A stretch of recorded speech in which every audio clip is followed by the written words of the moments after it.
Liebe Menschen am Lagerfeuer, herzlich willkommen bei Glück über Zweifel, deinem Podcast für Inspiration, Gesundheit, Ganzwerdung und überhaupt das erfüllte Leben und die Verbindung zu Pferden und überhaupt ein ganz buntes Potpourri findest du hier. Und heute sitzt bei uns am Lagerfeuer Karen Seiler. Karen ist für mich eine Wegbereiterin und jedes Mal, Karen, wenn ich dich sehe, geht mein Herz auf und etwas Neues kommt in mich. Anders kann ich das nicht sagen. Ähm, Karen, du bist moderne Medizinfrau, du bist Wegbereiterin für Menschen, du bist die Frau, die Seelenverbindungen zu Pferden hat, du bist auch Filmemacherin, du warst mal oder bist, weiß ich nicht, Landschaftsgärtnerin, du bist Mutter, du bist eine unglaublich schöne Frau, du bist die Frau, die anderen Menschen den Weg zu ihrer Seele ermöglicht. Das und noch viel mehr. So, das ist das, was ich gerne als Einstieg teilen möchte. Und wir werden sprechen über dein Programm, das Wild Heart Programm. Das Retreat dazu startet heute Abend und ich freue mich wahnsinnig darauf, weil es wird sowas ganz Tiefes, das weiß ich, wenn du das machst. Und wir werden über die Liebe und die Wunder der Pferde sprechen. Wir werden über deinen Film sprechen. Und ja, über das erfüllte Leben, glaube ich, sprechen wir auch, oder? Herzlich willkommen, Karen. Es ist schön, dass du da bist. Ja, danke für die Einladung. Also ich sitze von Natur aus gerne an Lagerfeuern und tue das auch oft und ausgiebig. Ich lebe ja schon seit fast 30 Jahren auf Ibiza und da kommen ja Menschen aller Nationen zusammen auf diese Insel und ganz viele Traditionen auch von Naturvölkern, die hier wirklich noch im täglichen Leben gelebt werden. Also die Insel hat ja ihren Ruf weg, Partyinsel, aber was hier wirklich stattfindet, vor allen Dingen in den Zeiten, wenn die Touristen weg sind, ist ganz, ganz, ganz tiefe, wundervolle, erdzentrierte, erdverbundene Arbeit oder auch das Sein damit. Ja. Und deswegen an einem Feuer zu sitzen, das tun wir tatsächlich in meinem täglichen Leben ganz oft. Ja. Mit vielen, vielen Menschen um ein Feuer sitzen, Geschichten erzählen und Musik machen zusammen. Mhm. Mhm. Ja. Und von daher ist es aber online genauso möglich. Und ich freue mich über diese Gelegenheit, einfach über das zu sprechen, was ja mehr und mehr Menschen natürlich bewegt. Ja. Was ist das? Was nimmst du wahr, was mehr und mehr Menschen immer mehr bewegt? Was immer mehr Menschen bewegt, ist eine Sehnsucht nach mehr. Ja, und damit meine ich nicht das Meer, auch wenn es das physische Meer da draußen vor meiner Haustür, ich lebe hier am Meer, natürlich auch ein Sinnbild dieser Sehnsucht ist. Es gibt viele Sinnbilder einer Sehnsucht, die für viele Menschen noch sehr unbestimmt ist.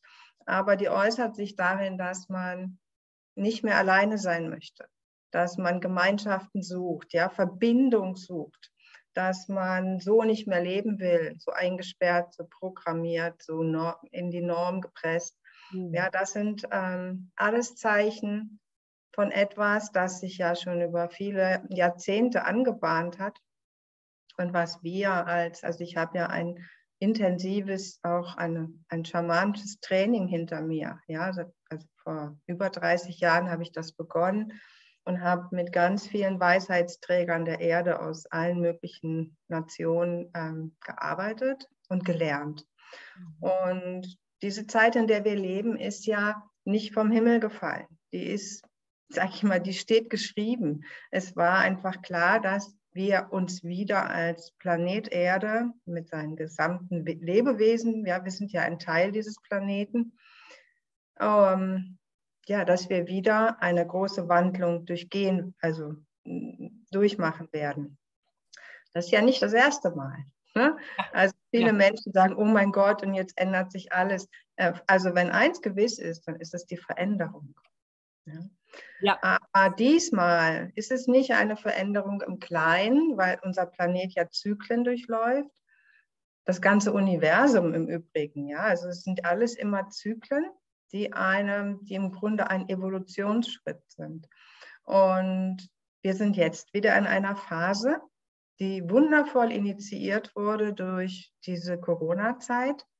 Das war praktisch der Beginn, ja, wo wir als Kollektiv, als Menschheit durch das Nadelöhr gepresst wurden, damit eben wir alle die Komfortzone verlassen, in der ja nur wahres Lernen und Erneuerung stattfinden kann.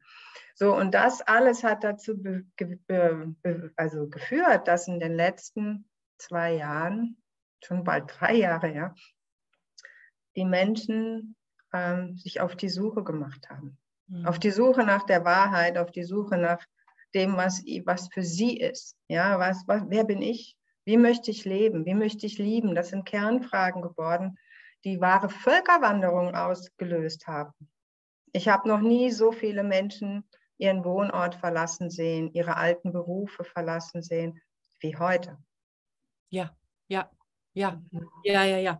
Und so viele Menschen, genau, das ist gut, dass du das sagst, weil ich dachte so, ich lerne gerade so viele Menschen kennen, die wirklich die Deutschland verlassen, die genau ihren Lebensort verlassen und weil sie so diese ganz tiefe Sehnsucht endlich zulassen und sagen so, gestern habe ich gehört, so wenn wir am Meer leben können, warum tun wir es dann nicht? Und dieses wirklich uns erlauben zuzuhören, uns zu lauschen. Und ich finde auch schön, dass du sagst, so, wir mussten durch dieses Nadelöhr gehen.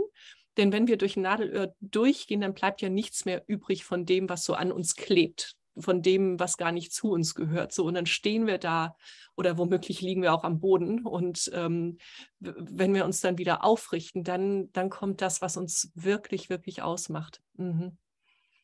Ja. Ja. Ja. Ja, das ist die Zeitqualität. Und es ist so, dass viele Menschen das in den letzten 2 Jahren ein bisschen, ich sag mal, ein bisschen durcheinander gekriegt haben. Es war ja auch nicht einfach, dabei den Überblick zu bewahren, was jetzt hier gerade geschieht.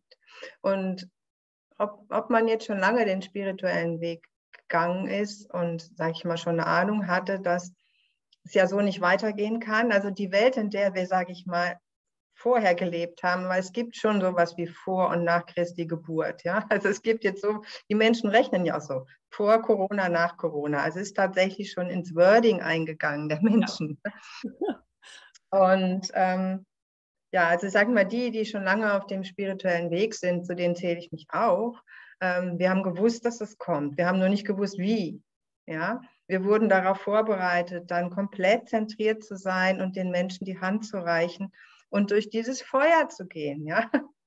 Es ist ein reinigendes Feuer, durch das wir gerade gehen. Und dabei bleibt nichts beim Alten, das ist gewiss. Aber es ist ja nicht so, dass das was Schlechtes ist. Nee. Und das ist durcheinander gekommen. Ja? Ja. Selbst die Menschen, wie gesagt, viele Gefährtinnen und Gefährten ich sag mal, auf dem spirituellen Weg sind in eine große Angst gekommen. Ja, in die Angst, weil ja, so wie vor 1000 Jahren wird es nicht mehr. Ja? Wir gehen weiter, wir gehen vorwärts. Und diese Entwicklung jetzt, das Spannende ist, dass wir auch als Weisheitsträger, und dazu zähle ich mich, weil ich auch mit meinen jetzt 60 Jahren wirklich auch in den Kreis der Ältesten aufgenommen worden bin. Das heißt, meine Aufgabe ist es, Wissen weiterzugeben. Ja, aber was ich weitergebe, ist nicht Schnee von gestern. Ja, ich will nicht, dass die Menschen jetzt irgendwie nackt ums Feuer tanzen, sage ich mal, oder hinter Büschen wohnen und sich in Höhlen zurückziehen. Darum geht es ja gar nicht. Auch nicht die Feder ins Haar stecken. Ja, sondern es geht darum, dass alte Werte, Menschenwerte mit der neuen digitalen, technischen Welt zu verbinden. Ja, und da sind wir gerade auf einem Gelände angekommen. Wir haben noch nie als Mensch so viele Möglichkeiten gehabt wie heute. Wir sind Zeitzeugen, ja, bewusste Zeitzeugen, denn wir sind ja bewusst inkarniert in diese Zeit. Das ist ja das muss man sich auch klar machen. Du wolltest das jetzt dabei sein, ja.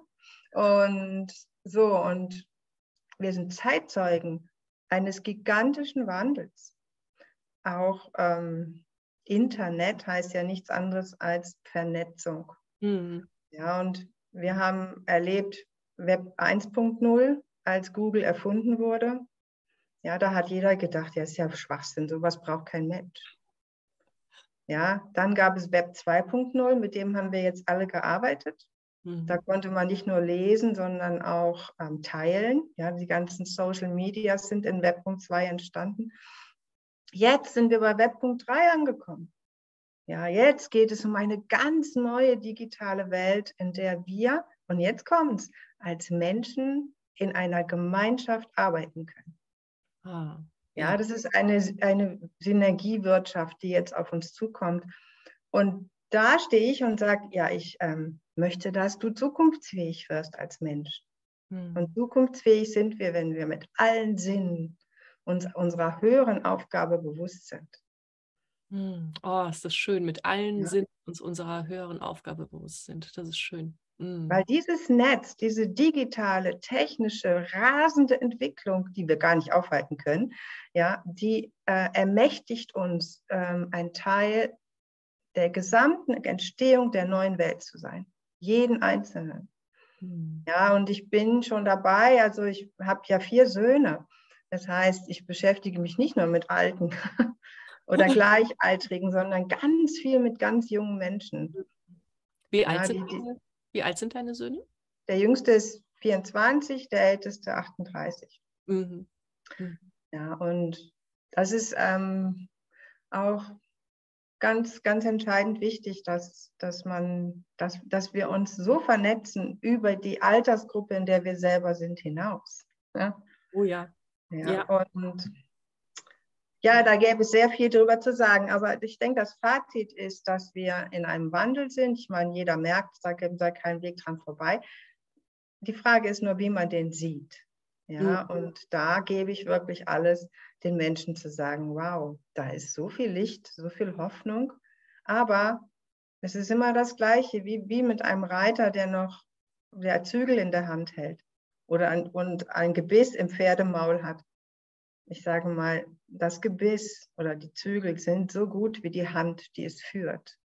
Ja, und das heißt nicht, dass ein Gebiss schlecht ist, auch wenn ich keins mehr benutze, aber ich will es nur sagen, das Gleiche gilt mit allen digitalen Entwicklungen, digitales Geld, alles, worum jetzt so gestritten und gezetert wird. Wie nutzen wir es? Wenn wir in unserer Kraft sind, eine klare Vision haben, wie wir die neue Welt gestalten wollen, wie unsere Berufung ist, welche neuen Berufe wir in neue Gesundheitssysteme bringen wollen, dann können wir diese Mittel, die uns jetzt zur Verfügung stehen, wirklich fast spielerisch nutzen. Ja, das ist so kraftvoll, was du sagst. Ja.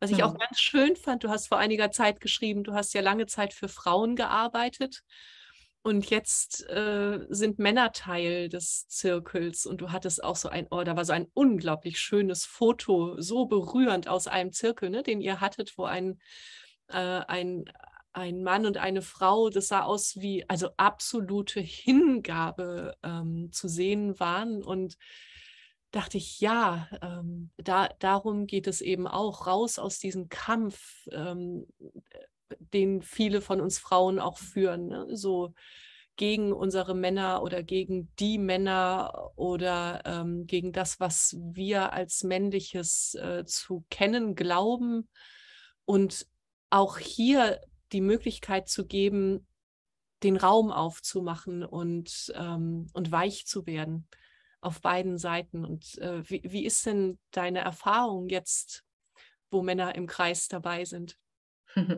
Naja, also ist so, dass die erste, also als ich das beschlossen habe, ich mache ja mein Wild Heart Programm, in dem es ja darum geht, dass Menschen diesen Traum wiederfinden, mit dem sie geboren sind. Ja, wir sind mit einer klaren Mission auf die Welt gekommen, nur bei den meisten Menschen ist die verschüttet und zubetoniert.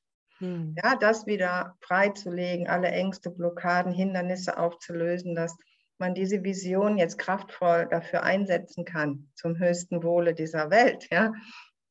Also das habe ich bisher ja nur für Frauen gemacht. Für Frauen, die mit dem Spirit der Pferde verbunden sind. Ja, das Pferd ist für mich ein ganz, ganz wichtiger, wesentlicher Begleiter. Jetzt für mich, ja, nicht für alle, aber für mich, ja. Ich arbeite mit der Medizin der Pferde. Also, und das habe ich nur 2019, 2020 zweimal diesen Programmdurchlauf nur mit Frauen gemacht. Und dann habe ich ein Jahr pausiert und habe mal jetzt alles auf mich wirken lassen, was in der Welt geschieht.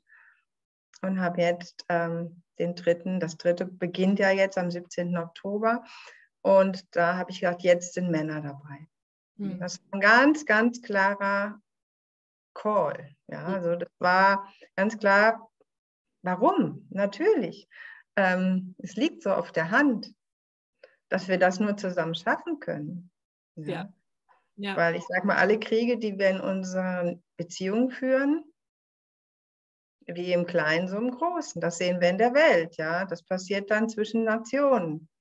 Ja, und wir können uns ja nicht trennen von dem Rest der Welt. Ja. Und das ist ja das, was wir auch noch lernen dürfen als Menschheit. Ja, wir sind in den Anfängen zu verstehen, welche Schöpferkraft wir haben. Ja, und diese Schöpferkraft beginnt in unserem Leben sichtbar zu werden. Ja, wie führe ich meine Familie? Welche Beziehung habe ich zu meinen Kindern? Welche Beziehung habe ich zu meinen Partnern?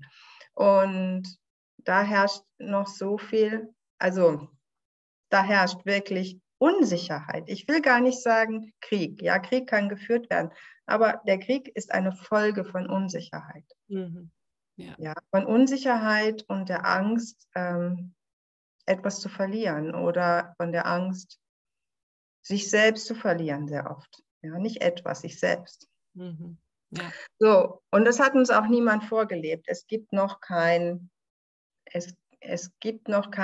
Modell, kein zukunftsfähiges Modell, wie die neuen Menschen, die jetzt schon da sind, ja, die mit ihrer Sehnsucht, ihren Fragen, ihrer Sehnsucht nach mehr unterwegs sind, wie können wir als Mann und Frau oder auch als Frau und Frau, ja, das ist jetzt nicht gendermäßig zu betrachten, ja, sondern wir sind ja wie zwei Pole. Es sind immer zwei Pole, die sich anziehen. Ja, ob das jetzt im Körper einer Frau oder eines Mannes ist, das ist völlig egal. Und diese Pole werden geprägt von den männlichen und weiblichen Energien in mir. In jedem Menschen, in jedem Mann, in jeder Frau sind diese zwei Pole am Wirken. Ja, mit all ihren Bedeutungen. So, und da habe ich jetzt auf dem Wild Heart Festival, was wir ja einmal im Jahr auch machen, wo Menschen sich nicht nur online, sondern echt live begegnen können, da sind ganz viele Männer gekommen. Wie schön. Wie schön. Und mit all diesen Männern habe ich gesprochen, weil mich hat das interessiert. Ja, ich wollte diese Männer, die sich jetzt für dieses Festival geöffnet haben, ja, mit all seinen, sage ich mal, da ging es wirklich darum, gemeinsam in die Tiefe zu gehen. Und die haben sich dem geöffnet. Und was hat sie dazu bewogen? Ja, was sind ihre Lebensfragen? Und das hat mir die Augen geöffnet. Das hat mir die Augen geöffnet dafür, sage ich mal, wo man sagen kann, wo die Männer stehen, ja, was sie sich wünschen von uns Frauen. Und ich glaube, der prägendste Satz dabei war, wir wünschen uns auch so in unsere intuitive Kraft zu kommen wie du, liebe Frau. Ja. Wir wünschen uns, dass du uns nicht davonläufst. Ja, im übertragenen Sinne, weil das tun wir oft. Frauen haben sich sehr weiterentwickelt. Ja, sie sind diesen eigenen Weg nach innen schon viel früher gegangen als die Männer. Und dabei haben sie die Männer in ihrem Leben oft verloren. Ja, da blieb irgendwie nur noch die Wahl, ich trenne mich, weil der geht nicht mit, der versteht nicht mehr, wer ich bin. Das ist durchaus eine Möglichkeit. Aber diese Männer haben gesagt, einen wundervollen Satz, wir möchten von euch eingeladen werden. Oh, das ist schön. Ja, wir möchten eingeladen werden, nehmt uns mit auf den Weg, den wir noch gar nicht kennen. Mhm. Ja, nehmt uns an die Hand und lasst uns auch mal an euch ausruhen. Oh. Ja, dieses sich gegenseitig halten. Auch wenn es eine sehr männliche Qualität ist, zu halten, zu beschützen, zu nähren. Also das ist ein männlicher Wert, den haben wir Frauen auch. Ja. Aber der Mann an sich sehr ausgeprägt. Ja, auch das Beschützen wurde ja missbraucht.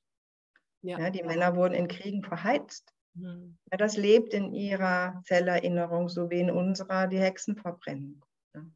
Und das darf jetzt heilen. Aber da sind wir als Mann und Frau gefragt, auch neu aufeinander zuzugehen.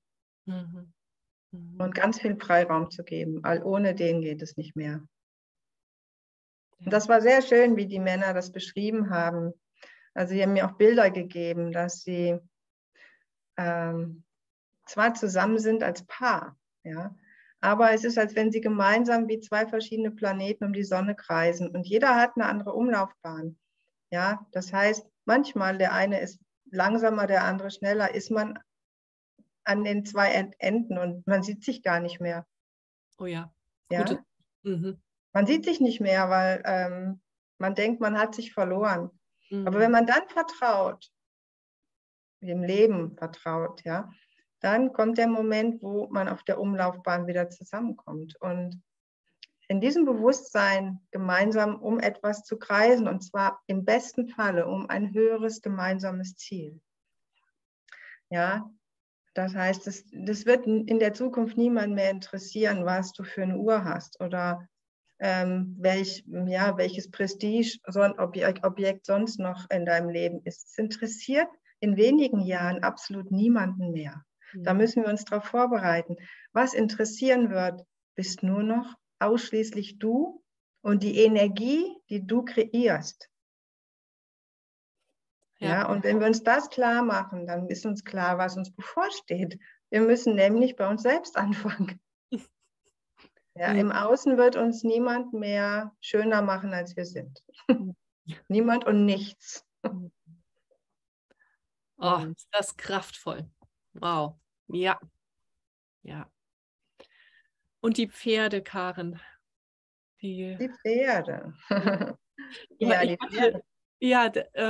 es gibt zum Beispiel Max, dein Pony, der jetzt gerade erblindet ist, ne? Und du hast geschrieben, er hat dich so gut, also du hast dich neben ihn gestellt, um zu erfahren, wie ist das eigentlich, wie ein Leben mit den anderen Sinnen, ohne unseren Sehsinn. Und du schriebst, er hat dich gut vorbereitet jetzt auf das Wild Heart Programm.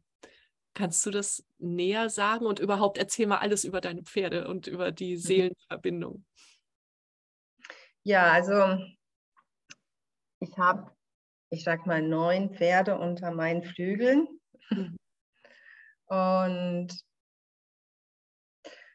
sagen wir mal so, von den 9 hat jeder eine besondere Aufgabe in meinem Leben. Aber das, was ich schon sehr, sehr genau weiß, dass ich sage mal, diese Arbeit, ja, die ist ja sehr, ich muss nicht, ich darf. Und ich bin aufgerufen, wirklich absolut 100% in meiner Kraft zu sein. Sonst könnte ich das nicht tun, was ich tue. Weil ich arbeite immer mit großen Kreisen, ja, ich sag mal fast mit dem Kollektiv von Menschen, ja, so wie heute Abend. Ich meine, wir haben fast jetzt geht es auf die 2000 Anmeldungen zu. Das sind ja Energien, die da sitzen, ja, die muss ich gar nicht sehen, aber das zu halten, das alles zu bündeln, ja, und das ist meine Aufgabe, es ist meine Lebensaufgabe. Und dafür arbeite ich im engen Zusammenschluss mit Pferden. Ja, und ich habe immer ein weißes Medizinpferd an meiner Seite, also physisch, die mich durch einen immer sehr großen Lebenszyklus begleiten. Und also das Pferd, was jetzt an meiner Seite ist, Habanero, ist ja ein weißer Lusitano, der ist natürlich wirklich weltbekannt geworden durch meinen Film, My Magical Journey, weil er ja mit mir als Protagonist gewirkt hat. Und der Film ist ja über 1 Million Mal schon gesehen worden und hat Riesenwellen geschlagen. Ja, also dieses Pferd besitzt die Präsenz und die Kraft, an meiner Seite zu sein und mir auch ganz klare Impulse zu geben. Also der Impuls, das Wild Heart Programm zu schreiben, kam von ihm. Wie für die Menschen, die jetzt noch nicht so in dieser unglaublichen Verbindung mit Pferden sind, kannst du beschreiben, was das bedeutet, ein Pferd gibt einen Impuls? Ja, das ist nichts anderes, ich sag mal, als wenn du stehst in der Küche und machst deinen Abwasch. Ja, träumst du vor dich hin. Es gibt Tätigkeiten, die erzeugen in dir andere Gehirnwellen. Das gehört Gärtnern, Stall ausmisten, in der Badewanne liegen, abwaschen. Ja, jeder kennt das. Ne? Das ist fast wie, als wenn man es so automatisch macht und dann schaltet da oben was auf einen anderen Sender. Das sind die Momente, wo du deine Eingebung hast. Das kennt jeder. Das sind auch die Momente, wo du plötzlich an jemanden denkst und an den hast du ewig nicht gedacht. Und kurz darauf klingelt das Telefon. Ne? Also ich sag mal, das nenne ich immer gern als Beispiel, weil das kennen wir alle. Das ist jedem vertraut.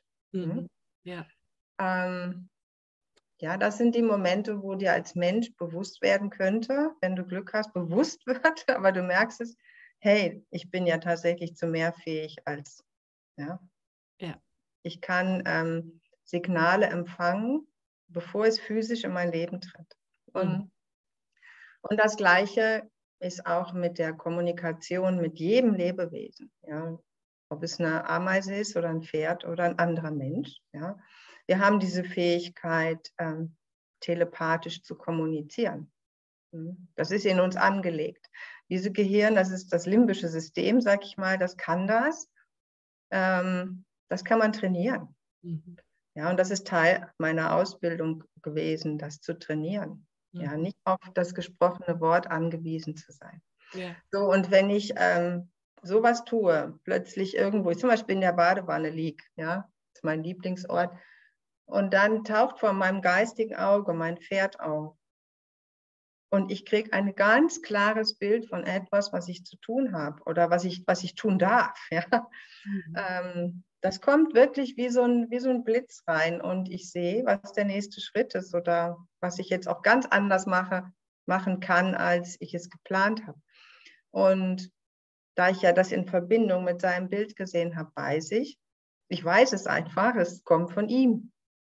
Ja, und so kommt es von allen Richtungen. Und ja, so funktioniert Tierkommunikation im Allgemeinen. Man empfängt in der Regel Bilder. Und ja, Bilder. Also bei jedem ist es anders. Ja. Bei mir sind es Bilder. Ganze Filme sozusagen. Ja. Vor meinen Augen läuft ein Film ab, kann ich sagen. Ja. Das ist so faszinierend. Ich würde gerne sehen, die Menschen, die jetzt mit uns am Lagerfeuer sitzen oder noch später dazukommen, wie sie jetzt reagieren, weil für viele ist das bestimmt so Neuland und trotzdem können wir hier die Einladung mal aussprechen. Wirklich, lasst euch darauf ein und versucht es einfach mal. Also was passiert, wenn du wirklich denkst, ja, das funktioniert und was ändert sich in deinem Leben? Und ich bin dir dankbar, Karin, für diese Erklärung, weil ich vor kurzem gefragt wurde, also ich sage immer, mein Pferd hat mich auf diesen Weg geschickt, auf dem ich jetzt bin. Und wenn ich dann die Frage bekomme, ja, wie meinst du das denn? Wie dein Pferd hat dich dahin geschickt? Ich hatte dafür keine Worte, aber ich weiß, dass das Ogatha war. So, die hat gesagt, so da gehörst du hin und so genau so war es, aber ich kann eben nicht sagen, warum oder wie. Und so wie du das sagst, ja, das ist ganz, ganz schön. Ja, ja, das ist alles wissenschaftlich belegbar. Das ist ja heute überhaupt kein Hexenwerk mehr. Das kann man sogar messen, diese Frequenzen, die von mir ausgehen, die direkt dort andocken. Ja, also man kann alles sichtbar machen. Ja. Man kann Manifestation sichtbar machen. Ja, ja, wie mein Gedanke auf ein arbeitsloses Atom gerichtet. Ja, plötzlich alle Atome zusammenfügt zur Materie. Ja. Das wissen wir alles schon seit Einstein, aber es ist natürlich schön unterm Deckel gehalten worden, damit man uns glauben lässt, dass wir das alles ja gar nicht können. Aber wir können das. Ja. Und ja, und deine Frage, darauf zurückzukommen, das heißt, ich sehe grundsätzlich jedes Lebewesen, jede Pflanze, jeden Stein, alles, ja, ist ein Teil eines großen lebenden Organismus auf diesem Planeten. Mhm. Ich bin da nicht besser. Ja, ich bin nicht höher, ich bin nicht mehr. Ich bin nur mit anderen Dingen ausgestattet. Ja, und ich habe die Fähigkeit zu denken. Ja, und das ist das, was uns unterscheidet. Ja, und dadurch natürlich Entscheidungen zu treffen. Das können Tiere so nicht. Die folgen anderen Impulsen. Aber in dem Zusammenhang ist es für mich, sind Pferde meine Gefährten. Ja, sind Gefährten, die auch einen sehr viel leichteren Zugang zu den geistigen Welten haben. Also ja, das ist das Spezielle an Pferden, dass sie sich als Lebewesen Pferd und auch sag ich mal, es gibt ja auch ein Kollektiv, das ist der gesamte Geist aller Pferde dieses Planeten, ja schon vor Tausenden von Jahren in einem loyalen Bündnis mit den Menschen zusammengefunden haben.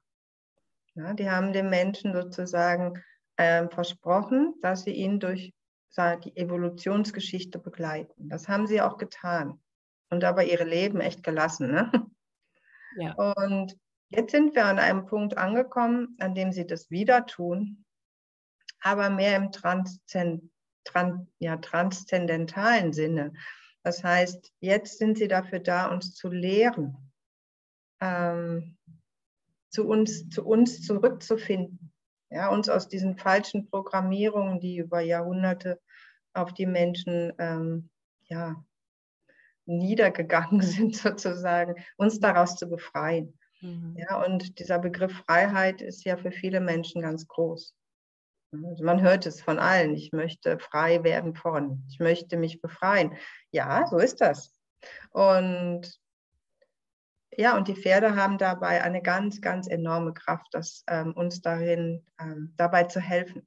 Mhm. Deswegen beziehe ich Pferde ja auch in meine Lehren mit ein, weil niemand das so mühelos und leicht kann, uns zu unserem wahren Kern zurückzuführen wie die Pferde. Ja. Ja.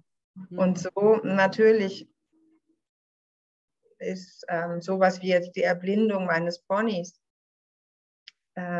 Ich weiß, wie viele Menschen das als schwersten Schicksalsschlag sehen und oh Gott, die Welt geht unter, sag ich mal. Ja. Bei mir selber, ja, ob ich jetzt Brustkrebs hatte, das habe ich hinter mir, oder jetzt mein Pferd erblindet, ich nenne es keinen Schicksalsschlag. Es ist einfach immer eine große Chance. Ja, da passiert etwas, wo wir im weltlichen Sinne was verlieren oder in eine Gefahr kommen. Aber es ist wichtig für unsere Entwicklung, diesen Prozess zu durchleben, damit wir, sage ich mal, uns wirklich transformieren können und uns befreien können von Altlasten. Und so hat Max, ich kann sagen, er hat sein Auge gelassen dafür, dass ich sehen durfte. Wow. Ja, das ist eben auch das Bündnis zwischen Mensch und Pferd. Er hat mir ganz klar kommuniziert, ob ich jetzt blind bin oder sehend, macht den großen Unterschied für mich nicht. Ich kann mich daran anpassen, weil ich ein multidimensionales Wesen bin. Ja, genauso wie du, Karin. Ja, und er hat mich in die Welt der Blinden geführt und hat mir noch stärker bewusst gemacht, dass wir in erster Linie energetische Wesen sind. Um die herum ein physischer Körper gebaut ist. Und deswegen, ja, ist ein bisschen kompliziert für viele Menschen, das weiß ich. Aber das wird in den nächsten Jahren und Jahrzehnten für uns ein großes Geschenk sein, dass wir das immer mehr leben dürfen. Ja, dass wir weg von der materiellen Welt kommen, um die sich alles rankt da draußen und immer mehr dazu zu diesem feinsinnigen, energetischen Wirken, das dann im Außen seine Manifestation findet. Schön, ja. Lass uns noch über deinen Film, deine Filme sprechen und dann kommen wir auf jeden Fall, da bin ich ja auch super neugierig noch, zu deinem Wild Heart Programm, das ja demnächst startet. So als Einstieg, du hattest ja gerade My Magical Journey schon kurz angerissen und für mich war das, ich habe diesen Film gesehen und mir liefen ständig die Tränen, weil ich so viel das war wie ein Wiederentdecken von etwas in mir, wovon ich gar nicht wusste, dass es da ist. Ich weiß gar nicht, wie ich das jetzt beschreiben soll. Du verstehst wahrscheinlich, was ich meine. Und es gab diese eine Szene, wo die Frauen auf dem Hügel stehen unter den Bäumen, umgeben von den Pferden. Und ich weiß, da bin ich nicht die Einzige. Aber als diese Szene kam, ich habe geheult wie ein Schlosshund und mir war klar, ich war dabei. Und dann kriege ich jetzt noch Gänsehaut überall. Dieser Moment, Wahnsinn. Und ja, ich nehme mal an, das macht diesen Film aus, dass viele Menschen sich dort erkannt haben und viele Menschen auch aufgewacht sind. Und natürlich mit der Magie der Pferde. Und dann dein Weg, den du da drin beschreibst. Ja, also liebe Menschen, wenn ihr den noch nicht gesehen habt, guckt ihn euch an. Ja, ihr merkt schon, ich stotter hier rum, mir fehlen die Worte. Was möchtest du dazu noch sagen? Ja, also bevor ich das jetzt sage und wir es nicht vergessen sollten, erinnerst du mich hinterher dran, man kann den Film noch bis zum 16. Oktober kostenlos gucken. Und ich werde die Webseite, auf der er hochgeladen ist, den Link dir dazu schicken. Dann können die Zuschauer den auch sehen. Ja, schön, danke. Ja, gut, dieser Film basiert ja auf meiner Geschichte, auf einer wahren Geschichte, die mein Leben natürlich auch komplett verändert hat. Diese Reise mit meinem weißen Lusitano Habanero zurück in ein vergangenes Leben zu machen, also zurück an den Ort, an dem ich vor 400 Jahren gelebt habe, als junge Frau in einer geheimen Schwesternschaft. Und ja, diese Geschichte ist verfilmt worden. Also im Grunde ist es fast ein Dokumentarfilm und auch nicht, weil wir die Szenen ja nachgestellt haben. Aber ja, die Magie dieses Films hat alles übertroffen, was ich jemals gedacht habe, was dadurch ausgelöst werden kann. Also ich weiß, das Leben von Hunderttausenden von Menschen verändert. Ja, und das ist natürlich das größte Glück, wenn man so einen Film gemacht hat, zu sehen, dass er hat die Kraft, die Tür zu öffnen, und zwar die richtige Tür. Ja, und wenn Menschen weinen, und fast jeder weint, Mann oder Frau, es laufen die Tränen ohne Ablass, wenn man ihn zum ersten Mal sieht, dann das ist ja ein Zeichen. Ja? Wenn wir weinen aus Berührung, weil es ist ja Berührung, ist das immer ein Zeichen, dass wir auf dem richtigen Weg sind. Ja? Also sozusagen ist dieser Film ein Türöffner zur Erinnerung, dass deine Seele weiß, wer du bist, ja, und dass du eben diesen inneren Impulsen, wenn dich etwas berührt und begeistert, wirklich gefahrenlos folgen darfst, weil das sind Wegweiser, das sind Richtungsweiser, da darfst du hingehen, da geht's weiter. Und natürlich hat dieser Film, ja, also mich hat es auf den Schleudersitz gesetzt, weil der hat bewirkt, dass ich bin seitdem nur noch auf Reisen. Ja, und bin natürlich mit dem Film auch auf Filmfestivals gegangen.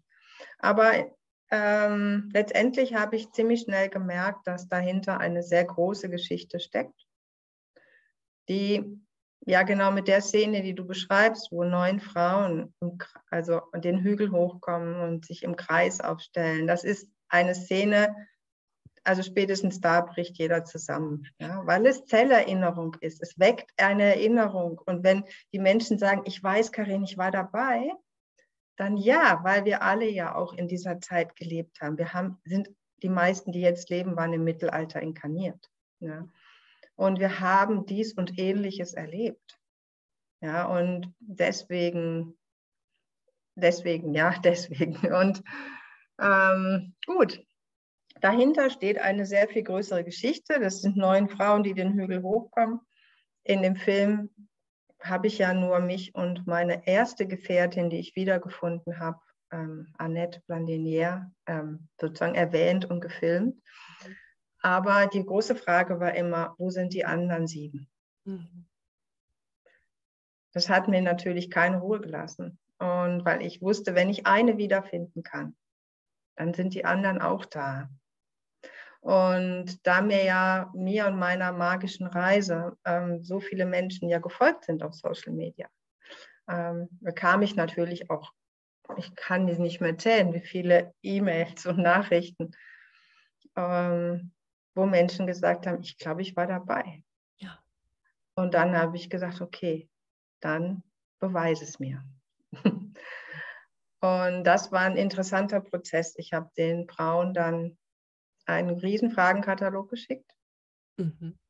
Und den haben die beantwortet, und was sie machen mussten, und das war der schwere Teil.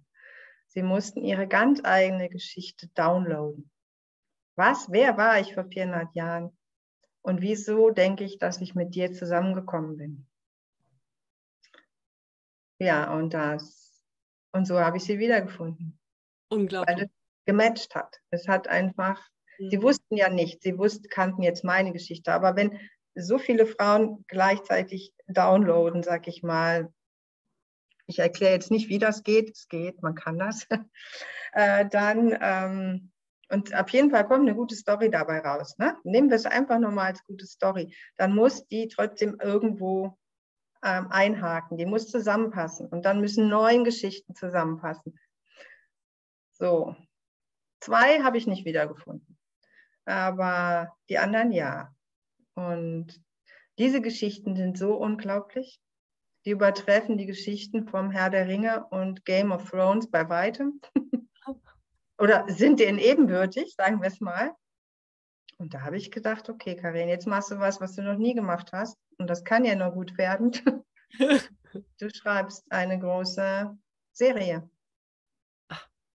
Du machst einfach das, was die anderen auch schon gemacht haben. Ja, Game of Thrones, Outlander, basiert auf solchen Geschichten.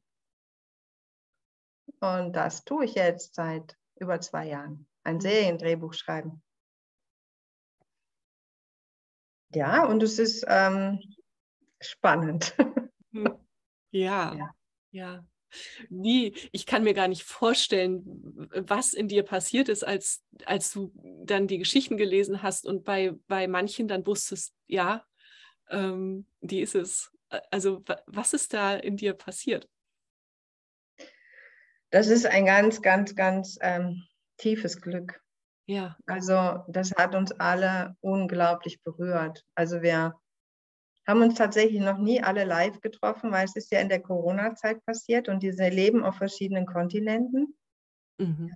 Also auch schon in Europa, aber Corona hat es ja nicht so unbedingt leicht gemacht, sich in der Zeit zu reisen, sag ich mal. Aber wir haben alles online gemacht. Ja, wir haben alle Meetings, alles hier so über Zoom gemacht und viele von ihnen ich selber habe sie alle getroffen, aber dass wir alle zusammengekommen sind, das wird jetzt, denke ich, im nächsten Jahr fällig. Mhm. Wie berührend. Ja. Oh, ganz schön, ja. Und diese Frauen, darfst du das verraten? Möchtest du das verraten? Also gibt es eine Gemeinsamkeit im heutigen Leben auch? Ja, die sind alle, das ist eben das Schöne. Deswegen, sagen wir mal so, ich darf ja nicht viel verraten. Also ich stehe ja wirklich unter Schweigeverbot per Vertrag. Aber was das Ding ist, weswegen ich wirklich alles gebe und Zeit und Geld investiere darin, eine Serie zu schreiben und zu produzieren, in der zum allerersten Mal in der Filmgeschichte etwas verfilmt wird, was bisher ins Reich der Fantasie verbannt worden ist. Ja, selbst Game of Thrones, ja, das sind klar super geile Geschichten, ja, jeder liebt sie, die Drachenlady und ja, aber das sind Fantasiegeschichten und durch diese Geschichte von, ich sag mal kurz, von 9 Frauen, die gemeinsam im Mittelalter an einem Ort zusammengekommen sind, um gegen ein großes Unrecht sich aufzulehnen, jeder auf ihre Weise und sehr früh ihr Leben gelassen haben. Wir sind alle mit 24 gestorben, also haben in diesem Krieg, in dieser, sag ich mal, in diesem Aufbegehren gegen eine Zeit, von der wir wussten, das muss sich was ändern, im Grunde wie heute, ja, haben wir es nicht geschafft. Aber wir haben uns bei unserem Tod ein Versprechen gegeben, dass wir wiederkommen, dass wir nicht aufgeben, dass wir wiederkommen, wenn die Zeit reif ist. Und jetzt sind wir alle wiedergekommen und wie wir uns finden, wodurch wir uns finden, auf welchen verschlungenen Wegen vor 400 Jahren wie heute, um jetzt das Ruder rumzureißen und diese Welt endlich zu befreien, sage ich mal. Ja, das ist ja auch so, muss ja ein bisschen filmisch. Es ist so spannend und es sind wahre Geschichten. Ja, und das wirklich zu sagen, es hat so einen hohen erzieherischen Wert, genau wie mein kleiner Film. Weil wenn man 9 Protagonisten hat, kann jeder Mensch erkennen, sich in mindestens einem wiederfinden und sagen, wow, jetzt verstehe ich, warum ich in diesem Leben jetzt so viel Angst vor etwas habe. Das kann man sehen, weil man sieht, was ist ihr denn vor 400 Jahren passiert. Und das muss sie heute noch mal erleben und darf es jetzt auflösen. Ja, und das ist ja das, was meine Arbeit in meinem Wild Heart Programm ist. Die Menschen werden wie Magnete angezogen von meinem Film, kommen in meinem Programm zusammen. Und dann möchten sie ihren Lebenstraum entdecken. Sie möchten wissen, warum bin ich hier? Und dann begegnen sie alle diesen Erinnerungen. Ja, was ist mir schon mal passiert, weswegen ich heute mich nicht traue, mich in meiner Kraft zu zeigen? Und diese Schichten aufzulösen, wieder zu befrieden und ja, sag ich mal, ist eine Häutung. Ja? Das ist meine Aufgabe im Wild Heart Programm. Aber in diesem Film, in diesem Serienprojekt können das Millionen Menschen sehen und es wird ihnen bewusst, dass ihre Seele reist. Und dass wir alles mitnehmen und oft zu einem späteren Zeitpunkt erst die Gelegenheit bekommen, es zu heilen. Ja. Wow. Oh, ja, ja. Ich bin gerade so ganz tief in mir versunken und ja, ich weiß gar nicht, was ich sagen soll, aber ich bin echt berührt. Und weißt du schon, wann die Serie rauskommt? Nein. Du schreibst das ist ein Weg, dass sowas kostet ja, das sind Millionenprojekte, ja. Und es kostet ja wahnsinnig viel Geld. Und ich gehe einen Schritt nach dem anderen. Nehme immer mehr Menschen unter Vertrag. Aber ich weiß, dass es im nächsten Jahr, ich habe schon gesehen, also dass im nächsten Jahr wird der entscheidende Vertrag unterschrieben mit einer Produktionsfirma. Das muss sich nur noch ereignen. Also manche Sachen weiß ich einfach, die passieren. Die können nicht mehr anders. Nimm uns noch mal mit ins Wild Heart Programm. Was erwartet mich da? Ja, was dich da erwartet, ist gelebte Zukunft. Weil ich habe das ja mal alleine begonnen, gemeinsam mit meinem Pferd und der Idee, dass es möglich ist, Menschen in 2 Monaten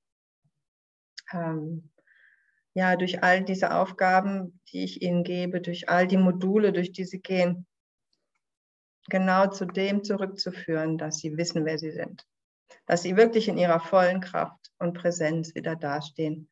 Und ja, sich von all diesen Schatten und Ängsten und Blockaden befreit haben, sie erkannt haben, sich befreit haben.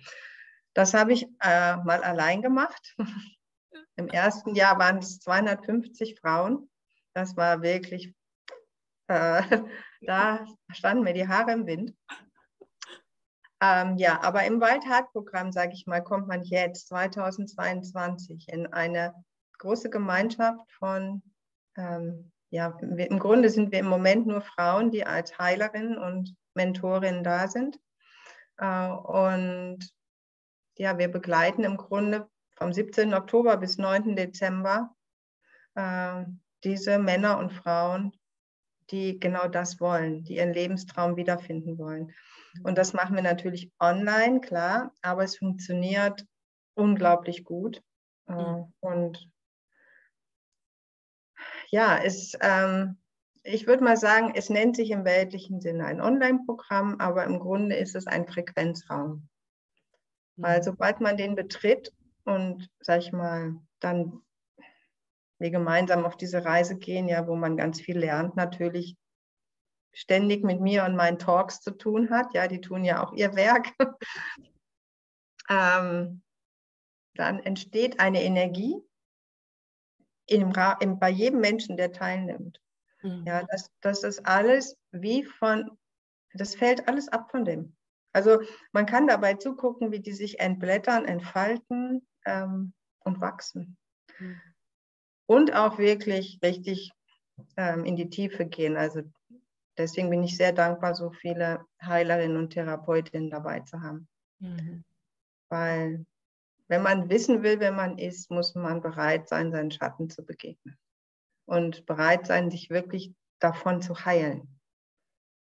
Also da mache ich niemandem was vor, das ist kein Spaziergang. Ja. Ja. Ja, aber es ist eine Sehnsucht, wenn die da ist, dann will man das und dann tut man das auch. Ja, ja. Und der Schatten ist ja sowieso da. Und wir verbrauchen so viel Energie, um den zu bekämpfen. Der wird ja täglich genährt. Ja, genau. Ja, das stimmt. Oh, schön, Karin. Ich danke dir so, so sehr. Ich habe noch eine letzte Frage. Wenn du deinem früheren Ich, und das Alter kannst du dir aussuchen, einen Ratschlag geben könntest, welcher wäre das? Ich habe auf deiner Seite gelesen, und das fand ich so schön, mit 14 habe ich mir das Versprechen gegeben, dass ich niemals vergessen werde, wie es sich anfühlt. Wie war das? Wie es sich anfühlt, Kind zu sein. Oder ja, wie oder ein junger Mensch zu sein, ja. Genau, ja, ein Teenager war ich. ja, genau. Und wenn du jetzt, genau, also deinem früheren Ich ein Versprechen geben könntest aus deiner heutigen Sicht, welches wäre das? Niemals an dem zu zweifeln, was ich damals schon geträumt habe, was ich werden möchte. Oh ja. Niemals. Weil das wird sich ereignen, wenn du einfach dem Leben die Chance dazu gibst. Ja, großartig. Ach. Ich danke dir. Ich danke dir so sehr für dieses unglaublich schöne, tiefe Gespräch und danke, dass du am Lagerfeuer mit mir gesessen hast, mit uns gesessen hast. Und liebe Menschen, die ihr jetzt dabei seid, wir stellen alle Links drunter, die ihr jetzt braucht, nachdem ihr das Gespräch gehört habt. Und ja, spürt mal rein. Ich denke, für viele ist es jetzt der Zeitpunkt, das habt ihr ja gehört, um endlich in deine Kraft zu kommen und durchs Nadelöhr zu schlüpfen und aufzustehen. Danke. Euch allen ein erfülltes Leben, einen erfüllten Tag, ein schönes Wochenende und dir sowieso danke und alles Gute nach Ibiza. Ja. Und wir sehen uns ja heute Abend, beziehungsweise wir sind verbunden heute Abend. Genau. Ja. Also, alles Gute für euch. Tschüss. Tschüss. Tschüss.